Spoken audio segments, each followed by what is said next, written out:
Hello, Potato! Another week is gone, and the weekend is here, and it's time for some weekend magic.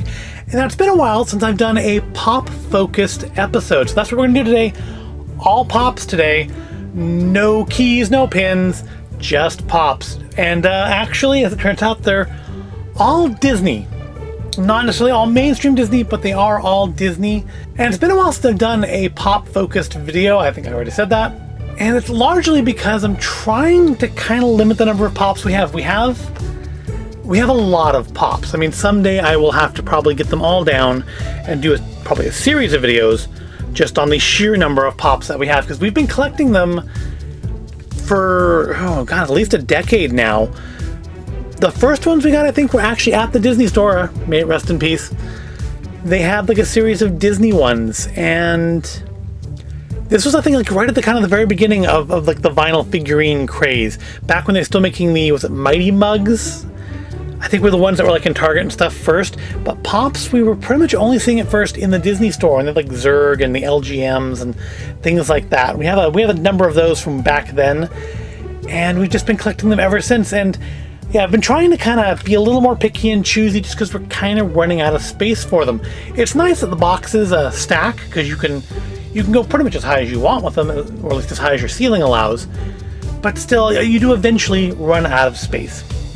But today we have 5 pops to look at, and I'm going to go, I think, at least to start with, we'll go in the order that I have acquired them in. So the first one is this, Pop 774 Backyard Griller Deadpool. It's part of the Nerdy 30 Years Deadpool collection. There's only a couple in the set that I actually wanted. I mean, there's some nice ones. I kind of like the cake one.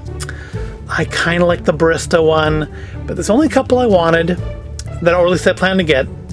One of which is this one. I actually found it at The Cave out in Folsom. If you're local, The Cave is a basically the descendant of the old Dimple Record stores. I believe it's like the son of, or one of the sons of the people that ran Dimple Records. This location actually was a Dimple Records that just got converted over into this new store that focuses less on music and movies, although they are still there, and more on collectibles and vintage clothing and toys and things like that. A lot more vinyl too. But it's a nice little store. It's kind of like thrifting, but focusing pretty much all on pop culture-y kind of stuff. If you follow my Instagram at Void of Intelligence, I've posted pictures of things I've found there before and just haven't been able to buy. So yeah, there's only 2 in the set that I wanted. This is one of them. The other one you will actually see in tomorrow's video, which I recorded last week. So I already have... Yeah, I'm doing things out of order. It's confusing. It confused me when I recorded the last one too. But let's get him out of the box and take a look at him. Alright, here he is. Backyard Griller Deadpool number 774. And I can tell you right now, this is a pop that's definitely going right back in the box as soon as I'm done recording this. Maybe take some pictures. Because what I didn't realize is he's not all one piece. He actually has accessories. I don't think I have any pops that have accessories. His little barbecue grill and his can of little pyro lighter fluid are not attached to him. And actually, he's not even attached to the base. I guess they realized for things like the maid, I think, from Haunted Mansion, that rather than just try to sell me these little bases for figures that should be able to stand up on their own, they would just include one in the package with him, which is nice. I appreciate they did that, but yeah, I don't think I have any pops, none that I'm aware of anyways, that actually have accessories like this. So you can see now he has a little apron on. It says, "Pleased to meet you," M-E-A-T, get it? And he's got a little flamethrower so he can cook the meat. Oh, there's a little burger on the grill too. Oh no, a steak. It's a steak. There's a steak on the grill. That's kind of cool. Got a little flamethrower pack. And oh, so here's the thing you wouldn't see if you didn't take him out of the box. His butt's on fire. Right under the flamethrower. That's probably going to end very badly for him. But it's cute. I think it's a more unique Deadpool pop. And that's why it's one of the ones I liked. I like the flame effect on it. It's a kind of semi-transparent flame. Kind of like my dumpster fire, which you probably, you can't see it now because I'm zoomed in too far. Yeah, it's a very nice one. Little chef's hat. But I'm very surprised with these little accessories. But yeah, definitely get him back in the box before I lose them. He was not easy to take out of the box either, by the way. He's one of those ones that the box kind of just catches and it feels like you're going to rip it. And I really don't want to rip it. All right, let's move on.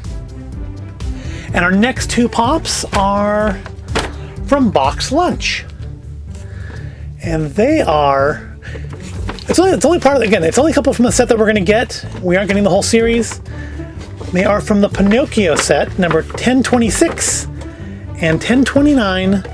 Jiminy Cricket, and of course, the boy himself, Pinocchio. Yeah, it's funny, when I first saw these coming out, I kind of thought my wife would want the Blue Fairy, but no, she was not interested. She wanted these two. I think when we went to Box Lunch, they had, I think, the whole set. Maybe they didn't have Geppetto, but I want to say they had the Blue Fairy and they had Figaro. And nope, these are the ones that she wanted. Jiminy Cricket and Pinocchio himself. So let's take them out of the box and see what they look like. Here we are out of the box. Always let your conscience be your guide. We have Pops 1029 and 1026, Pinocchio and Jiminy. And kind of think Pinocchio also came with a little stand there. His little stand does not want to come out, and since he's going back in the box anyways, I'm not going to force the issue. But again, it seems like they've really, maybe because they want to put them more in like some little actiony poses, because it looks cute like that. I'm not gonna lie, it looks cute like that. But of course, you can't make them stable necessarily if you're gonna have them in the middle of a step. And of course, it's him.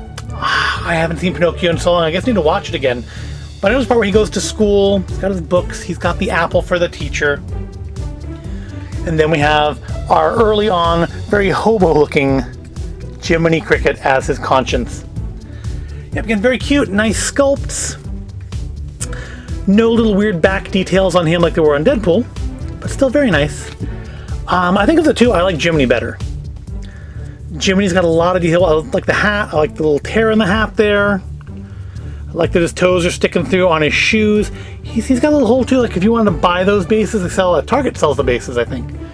No, I take it back. Target sells the ones for like the mecha figures, and they don't really play too well with the pops. But they do sell pop ones on like the Funko site or on Amazon. You can turn the head. He's got his big collar back there. He's putting on airs. He wants to look a lot fancier than he is. It's not working for him. But of course, we all know that later on, he pulls it off. You know what would have been really cool to do with Pinocchio here? Is make it so like the nose can come in and out to make his nose grow. That would be a cute feature. Probably pointless for a thing that most people are going to leave in the box, but would have been a cute feature.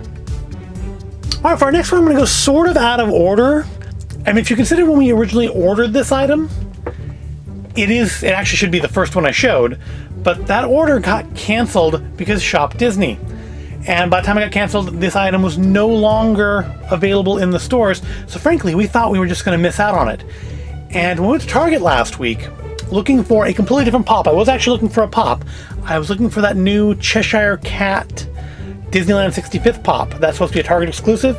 And of course, they had every Target exclusive except that. They had Vanya from Umbrella Academy. They had Richard Simmons. They had Marvel's Katie from Shang-Chi and the Ten Rings. They did not have Cheshire Cat. But oddly, what they did have on the shelf was this. Number 390, The Mandalorian with the Child. Yes, it predates him being revealed as Grogu. This came out from last summer. This came out before Series 2 did. And of course it is our very own Din Djarin with Grogu in his little hover pram by his side. And yeah, we had pre-ordered this from Shop Disney. And we'd seen it in stores, and we hadn't bought it because we pre-ordered it from Shop Disney. And of course, you can't cancel orders from Shop Disney without jumping through a serious number of hoops. Figured, well, it'll just show up. It won't be a problem. And then after it was no longer in stores, they canceled it. Why did Target have it in stock? I don't know, but it's in good condition. It was the original price of $30, which is cheaper than what it was selling for at, say, Anime Roseville last week, but not a whole lot cheaper, but cheaper.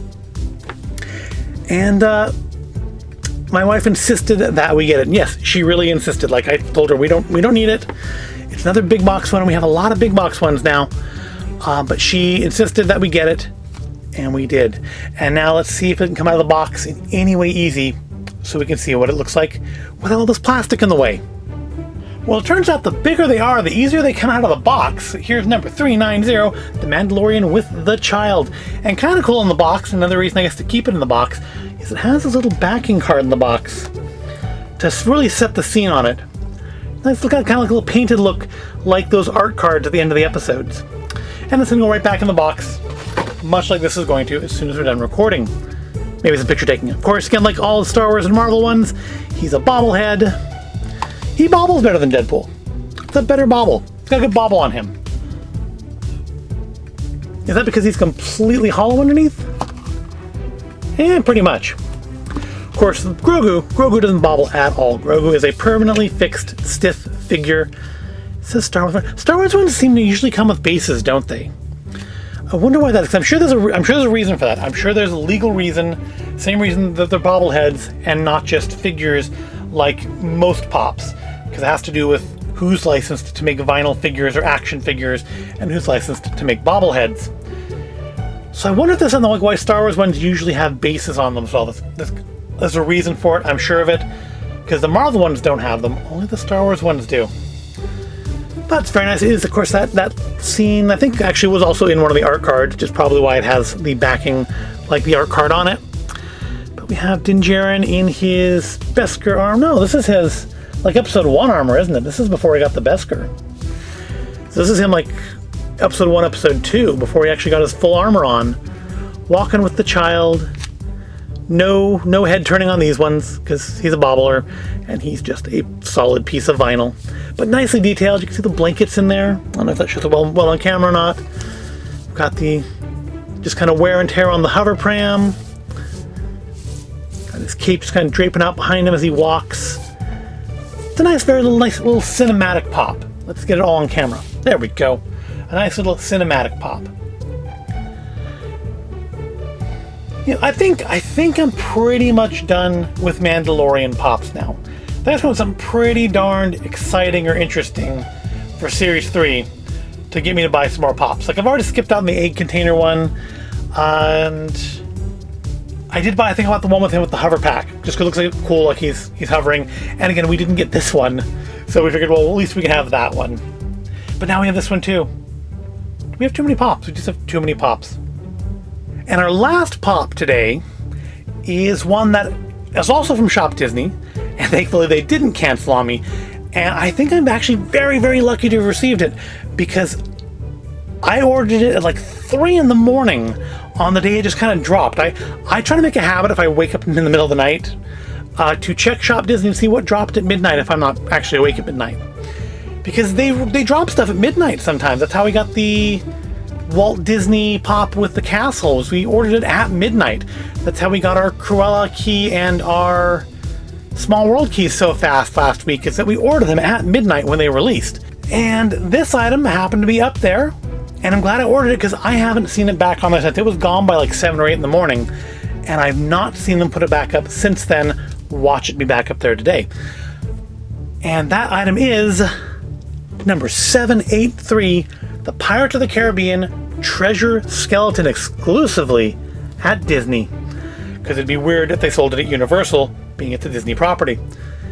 And now this is not, there's 2 versions of this. This is not the really special one that I think was for like Seattle Comic-Con or some convention. Maybe it was Funko Con.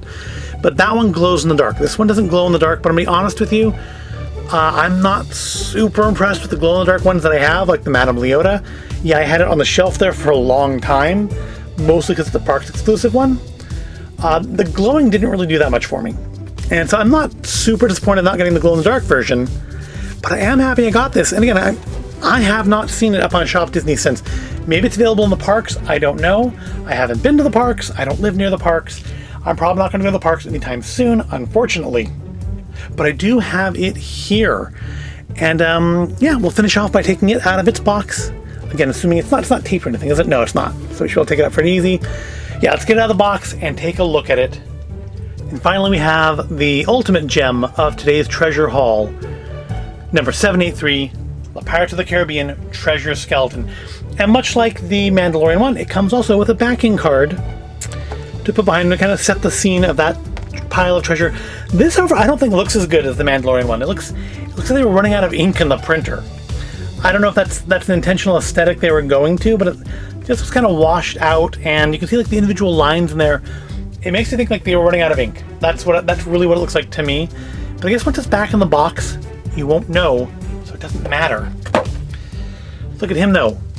Yep, of course, this is the famous skeleton sitting upon the mound of treasure that he's too dead to do anything with. But I love the detail. I love the face. Oh, his head turns too. Not much because of his jawbone, but you get a little pivot there if you're taking him out of the package. You can actually feel like kind of individuality in all the little coins here.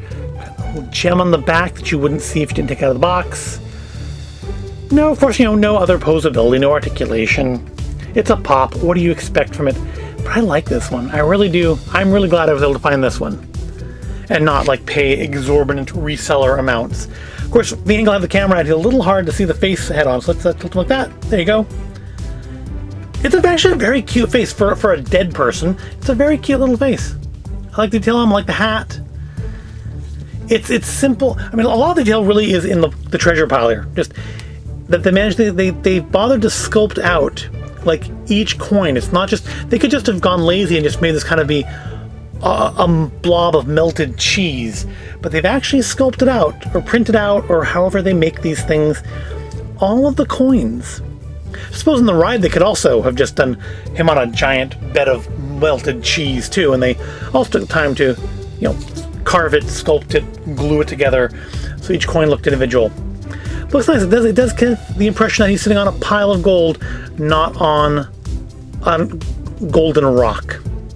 Got some gems in his hand there. It's very nice. And hopefully they will put this back up on Shop Disney at some point. Somebody who missed out on it the first time will have a better chance. But who knows? I mean, it's what's really weird? Yesterday on Shop Disney, they had 3 of last year's Midnight Masquerade dolls back up. They had Lady Tremaine, they had Yzma, and I think they had the Evil Queen. I think it was the 3rd one. Out of nowhere, those things are from like last October, and Shop Disney suddenly had them all back in stock again. It's really weird. They run their stuff really weird there. All right, let's get a group shot of everybody, and we'll go through what got me through this week.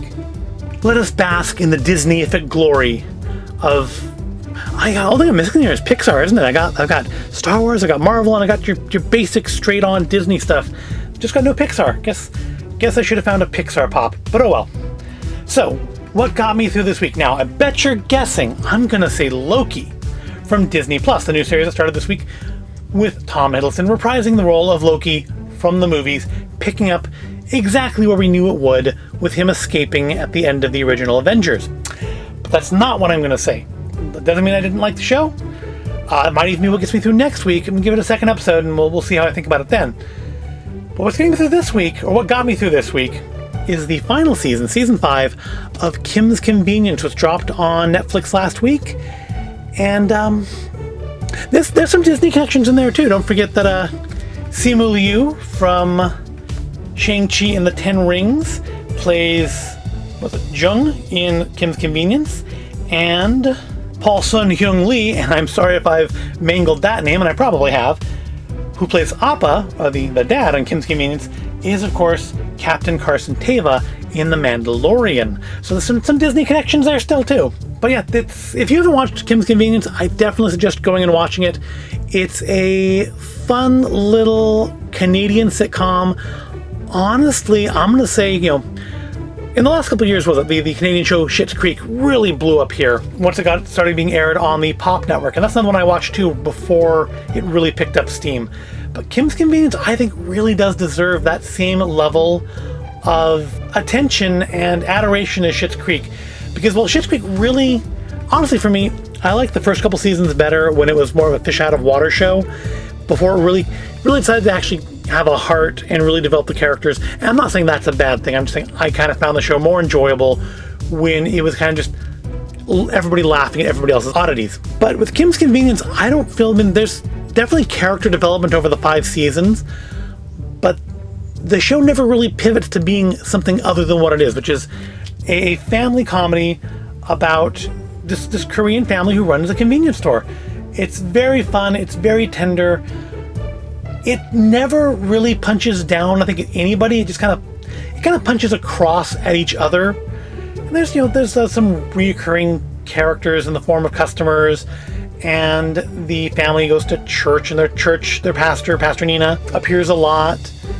And it's a fun little, largely innocent show about this just nice family. And the only bad thing I can say about the 5th season of it is, of course, it's the last one, and it wasn't supposed to be. And you can look it up online. There's a whole thing about basically the show's creators walked away from it after they finished filming season 5. So season 5 unfortunately ends with some cliffhangery stuff that will now never be resolved. And I know at least some of the actors in the show are not happy about the way that turned out. But, instead of just being mad about the fact we're never going to get a real resolution, you can at least enjoy the 5 seasons of it that exist. But if you've ever watched Kim's Convenience, definitely go to Netflix and check that out. And then maybe next week Loki will be what gets through the week. But this week, it was that final season of Kim's Convenience. And much as that's now over, so is this video. I hope you found it all interesting or entertaining. Why not, if you want, throw in the comments what got you through this past week. Maybe you'll show me something that I'm not previously aware of, and maybe I will even comment on it. I don't promise, but I will try to make myself comment. And if nothing else, if you found this video interesting or entertaining in any way, please give it a like, and make sure you are subscribed to the channel, and I'll see you in the next video. Now I'm going to take some pictures of these guys and put them back in their boxes before I damage them or lose anything.